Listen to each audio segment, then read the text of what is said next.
Muy buenas a todos. En la clase de hoy vamos a hablar del método científico y lo primero que debemos hacer es definir qué es eso del método científico. El método científico es el conjunto de fases o el procedimiento que llevan a cabo los científicos para dar explicación a un determinado hecho que hayan observado, ¿vale? Sea la rama que sea de ciencia, ya sea de biología, de geología, de química, de física o incluso un hecho de la vida cotidiana que nosotros hayamos observado, siempre en el método científico se desarrolla a través de 5 fases, que las tengo aquí apuntadas, ¿vale? La primera es la observación. ¿Qué es eso? Pues obviamente es darnos cuenta de algo, de un hecho que nosotros queremos estudiar. La segunda, la formulación de hipótesis. Ahí, o en este caso, lo que nosotros haremos es dar una explicación provisional de los hechos observados, ¿vale? Que no tienen por qué ser ciertos. Es más, normalmente nos solemos equivocar, o los científicos se suelen equivocar. Nunca se ha llegado a la verdad del tirón, nunca, jamás en la vida. Es prácticamente imposible. Más, Julio Verne decía que la ciencia era o estaba llena de errores, pero de errores útiles de cometer, porque conducen a la verdad. Es más, esa frase la tengo puesta en mi blog, no sé si os habéis fijado, arribita. Bueno, una vez que nosotros hemos planteado la hipótesis, hemos dicho o hemos dado una explicación, pues tenemos que experimentarlo. ¿Eso qué será? Pues esta obviamente será la fase más importante de todas, y ahí debemos reproducir el fenómeno que nosotros hemos visto. Siempre, si no se puede reproducir, no va a ser nada relacionado con la ciencia. Todos los hechos científicos deben poder reproducirse, ¿vale? Además, en esta fase también podemos cambiar todas las variables que nosotros consideremos oportunas. En la cuarta fase, pues extracción de conclusión. Una vez que nosotros hemos experimentado, hemos llevado a cabo la práctica, pues vamos a conseguir sacar una serie de conclusiones. Y por último, la comunicación de resultados. Porque estas conclusiones a nosotros, en la fase 4 estas conclusiones a nosotros nos van a servir para decidir si la hipótesis que hemos planteado es correcta o no. Una vez que ya hemos decidido si la hipótesis es correcta o no, lo comunicamos, que sería la quinta fase, la comunicación de resultados.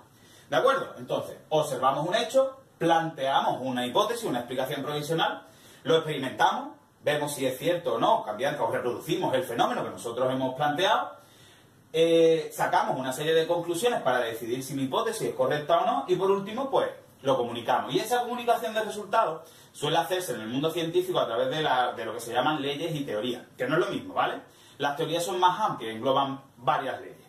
¿Bien? Muy bien. Pues ahora a continuación vamos a hacer 2 ejemplos de método científico. Uno, científico de verdad, y otro, un hecho de la vida cotidiana, ¿vale?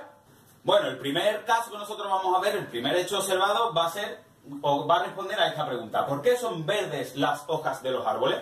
Esa obviamente sería mi primera fase, eso sería la observación. Pues alguien se da cuenta que las hojas de los árboles son verdes, ¿vale? Es un hecho observado. Segundo, formulación de hipótesis. Ahora aquí vamos a hacer 2 hipótesis diferentes. Una que va a estar mal, que será la primera que diga, y la otra que sí que va a estar bien. Pues en la formulación de hipótesis, por ejemplo, voy a decir que hay un mono que está pintando las hojas de los árboles. Bien, esa sería mi hipótesis. Hay un mono que pinta las hojas de los árboles. La tercera fase, ¿cuál sería? La experimentación. ¿Qué hago? Pues voy a subir al árbol a ver si está el mono ahí pintando la hoja de los árboles. 4. Extracción de conclusiones. Pues yo puedo decir, después de subirme al árbol, que no había ningún mono. Nada, no hay mono a la vista. Y por último, la quinta, la comunicación de resultados, que esta no es necesario. Es decir, aquí, hasta que no lleguemos a la conclusión final, y la de verdad no es necesario utilizarla, no es necesario decir, o comunicar, mira, que es que me he equivocado. No hace falta, simplemente. Si nosotros con las conclusiones hemos decidido, hemos visto que la hipótesis planteada es incorrecta, pues vamos a plantear otra, ¿vale? La comunicación de resultados, repito, suele hacerse ya al final, cuando llegamos a la verdad. Entonces, la hipótesis de que existe un mono en el árbol, descartada completamente, ¿vale? Como no ha valido, como yo he experimentado, me he subido al árbol y he sacado unas conclusiones y he podido refutar esa teoría o esa hipótesis de que existía un mono en el árbol, tengo que plantear otra hipótesis, ¿vale? ¿Qué hipótesis puedo plantear? Pues, por ejemplo, plantearía que el color verde se debe a un pigmento. Un pigmento es un colorante, ¿vale? Y concretamente, un pigmento verde, pues sería la clorofila. Pues puedo decir como hipótesis que el color verde de la hoja se debe a un pigmento que existe en ella que se llama clorofila. ¿Bien? Tercer paso sería la experimentación, que a continuación vamos a ver hacer el experimento, ¿vale? Os pongo un vídeo con el experimento. Bueno, vamos con la tercera fase del método científico, para este caso, que sería para el color verde de la hoja. Este paso, esta fase, que es la experimentación, es la más importante de todas, porque además aquí vamos a decidir si la hipótesis que nosotros hemos planteado es correcta o no. ¿Ok? Para el caso del color verde de la hoja, la hipótesis que nosotros hemos planteado es que se debe a que existe en la hoja un pigmento verde que se llama clorofila y por ello vamos a plantear un experimento. Habría muchas formas, ¿vale? El experimento que yo he hecho es, he cogido hojas de la lechuga, vamos, de canónigos que tenía ahí en casa, y le voy a añadir un disolvente polar. ¿Por qué? Porque la clorofila, igual que muchos pigmentos clorofílicos, no son solubles en agua, es decir, no les hace nada. Sin embargo, sí que son solubles en disolventes polares, ¿vale? Como puede ser el alcohol o la acetona. Entonces, cojo, me agacho un poquito, cogería el canónigo, que yo os acabo de decir, el vaso del Cádiz, ¿vale?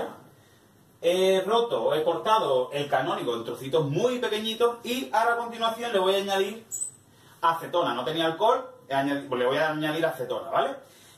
Además la he calentado un poquito. ¿Por qué? Porque normalmente con la temperatura, mayor temperatura, se favorece la disolución. Pues la añado, ¿vale? Un poquito. Y ahora a continuación tendríamos que remover un poco, ¿vale? ¿Ok? Removemos un poquito. A ver si así se consigue. Si lo movemos, un poquito más, un poco más. ¿Ok? Y si le añadimos, ahí yo creo que ya está, ya se puede ir viendo aquí el colorcito, ¿vale? Lo vemos. Y si ahora a continuación le quitásemos la hoja, que por cierto se están decolorando, si nosotros ahora le quitásemos la hoja, lo voy a acercar, vais a ver cómo la acetona se ha teñido de verde, ¿vale? ¿Eso por qué? ¿Eso qué ha ocurrido? No sé si se aprecia, yo creo que sí, se ve. Como está ya la acetona, está verde, un colorcito verde, cuando antes era transparente. ¿Eso a qué se debe? Pues eso se debe a que la acetona ha captado la clorofila de las hojas, ¿vale? Recuerdo que esto era canónico, vamos, la lechuga. Y como podéis ver y como podéis observar, el color de la acetona se ha teñido de verde. ¿Ok? Muy bien, pues la tercera fase del método científico, que sería la experimentación, ya está concluida. Muy bien, ya hemos realizado el experimento. Una vez que nosotros hemos realizado el experimento, podemos sacar una serie de conclusiones. Esas conclusiones, que sería la cuarta fase del método científico, ¿cuáles serían? Pues obviamente sería que la clorofila, que es un pigmento verde, es soluble en disolventes polares, como puede ser la acetona. Y la acetona hace que la clorofila se absorba. Es decir, la acetona absorbe la clorofila y hace pues que la acetona quede con esa coloración verde. Ahora la comunicación de resultados. Estas dos normalmente, como yo os he dicho ya antes, estas dos fases suelen ir muy relacionadas. Es más, en muchos casos solo se pone una, ¿vale? Pero bueno, yo prefiero separarlas. Entonces, comunicación de resultados. Esto se haría a través de leyes o teorías, si son casos más amplios y más importantes, o bien a través de revistas científicas, a través de libros, de textos, de publicaciones en cualquier página web de ciencia, lo que sea, ¿vale? Lo importante es comunicarlo. ¿Bien? Y nada más. Hasta aquí sería el primer método científico. ¿Ok? Ahora a continuación vamos a hacer un ejemplo de método científico que sería aplicado pues a un caso de la vida cotidiana. Ahora tengo aquí otro caso, que sería un hecho que nosotros podemos observar en la vida cotidiana, que sería que el mando de la tele no funciona. Primera fase, observación. El mando de la tele no funciona. Segunda fase, formulación de hipótesis. Pues eso debe de ser porque se han gastado las pilas, ¿vale? Tercera fase, experimentación. ¿Qué haría? Pues cogería mi mando de la tele, cambiaría las pilas y le pondría unas nuevas. ¿Bien? Cuarto, extracción de conclusiones. Bueno, le pondría unas 9 y probaría a ver si funciona. Cuarto, extracción de conclusiones. Pues veo que la tele, aun cambiándole las pilas, no funciona. ¿Vale? Por tanto, tengo que volver, como este de aquí, este de aquí me ha demostrado que la hipótesis no era correcta, tengo que plantear otra hipótesis diferente. Pues la planteo. Por ejemplo, otra hipótesis que a mí se me ocurre es que la caja de plomos ha saltado. ¿Bien? Experimentación. Pues me dirijo hasta la caja de plomos y veo si ha saltado o no. Y observo que sí que han saltado. Por tanto, extracción de conclusiones. La televisión no se veía porque la caja de plomos había saltado. ¿Vale?